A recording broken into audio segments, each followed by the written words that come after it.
I'm Vicky and this session is called Treemendous. In this session we're going to learn about how to identify a tree using some different techniques. We're also going to find out how old our tree is and also how tall it is.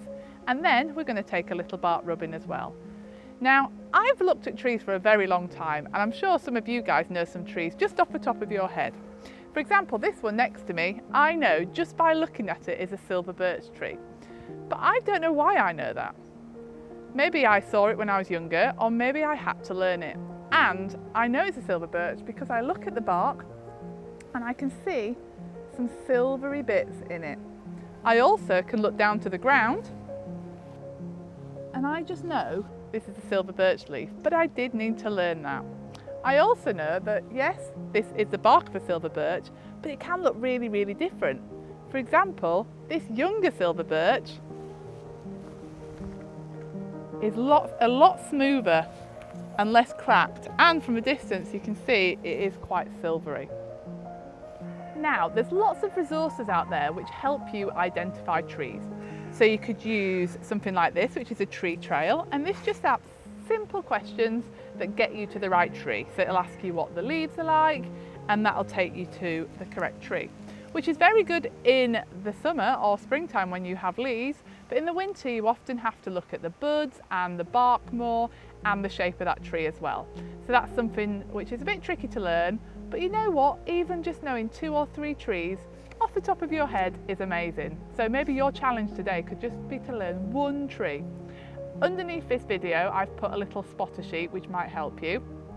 But you can find lots and lots of different resources to help you do this all over the internet. You can also get an app for your phone, so it's really, really clever. And that's how you identify a tree. So looking at the leaves, looking at the bark, looking at the buds, looking at its fruit, lots and lots of different ways. So what we're going to do now is we're going to find out about 1 tree in this woodland, and we're going to find out how old it is, we're going to find out how tall it is, and we're also going to take a memory of that tree by taking a bark rubbing. So under this video there's a really, really simple sheet, and it gives us lots of ideas on how we're going to measure our tree. It also asks you to label parts of your tree. So really, really simple. For example, the trunk, we've got our roots underneath, we have our branches coming out, and on our branches we have our leaves. Now, when you've got all your leaves together of all your trees, you've got a canopy. And that canopy is really, really clever at collecting all the light. But if you look at the floor of a woodland, you'll find that there's not much growing here at all. We've got our leaf litter, so all the leaves that have dropped, but also you might get the odd fungus, so some mushrooms and things like that. And occasionally, especially at certain times of year, say springtime, our bulbs sneak up and you get things like bluebells in the woodland, which is amazing. So they're opportunists, they're jumping up, getting the sunshine before the big canopy covers it all up.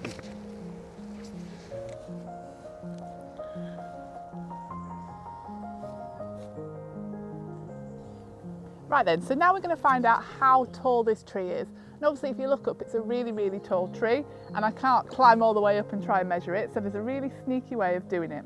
So I need the help of this. So Emma's going to help me. So Emma's going to stand at the tree and I'm going to walk away with my piece of paper. As soon as the whole tree is in my paper, I'm going to get Emma to move her hand up and down the tree. When her hand is level with this line, I know that's 10% of the tree. And then I'm going to come back and we're going to measure from floor to Emma's hand, and then we should be able to work out how tall the tree is. So off I go, walking back, further back, not there yet, still haven't got the whole tree in. Okay, right, I've got the whole tree in now.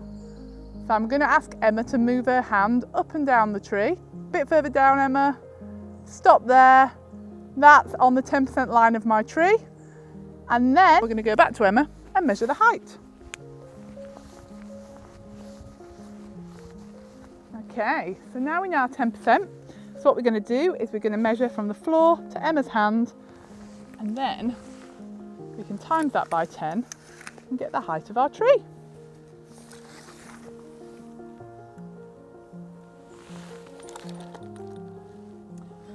So that is 1 metre 10, times that by 10, which means our tree is 11 metres tall. Right, so we've worked out the height and now we're going to work out the age. Now trees, as they get get bigger, they get what we call a growth ring. So the bigger they get, obviously, the wider they get. Now, you can find out the age of a tree by cutting it down and counting how many growth rings it has. Or there's a bit more of an environmental way of doing that, and that's by measuring the girth. So we know that certain trees grow at a certain rate.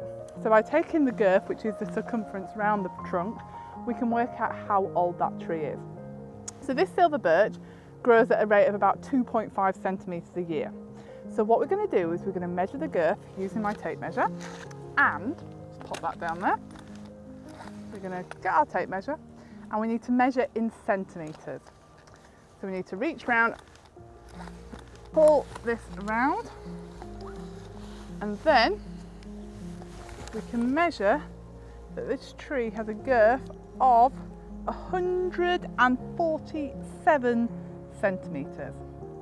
Okay, so I know it's 147 centimetres, so unfortunately I might not be that good at mental arithmetic, but I have a trusty calculator.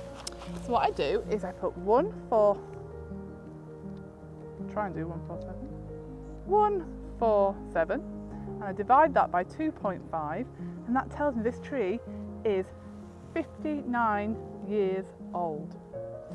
Now, if it was an oak tree, you have to divide it by 1.88.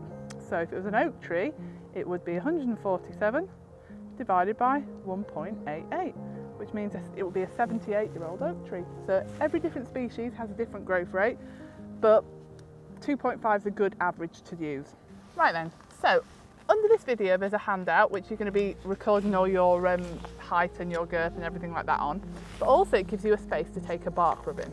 So what you do is you put your handout on the tree and you use the side of a crayon, and it gives you a nice texture of your tree. And now, like I said at the beginning, I spoke about different trees and how different trees have different barks, and also the type of bark depends on how old your tree is sometimes as well. So if you did this for a couple of different trees, maybe go and see an oak tree and visit a silver birch, maybe visit a hawthorn, you're going to get different bark rubbings, so it's really, really cool. So now I've worked out all the things about my tree, I'm going to share this with some friends. So maybe if you've measured a tree somewhere near you, it'd be great to find out how old it is and see what you've been up to, and you can share that on our Twitter and Facebook pages.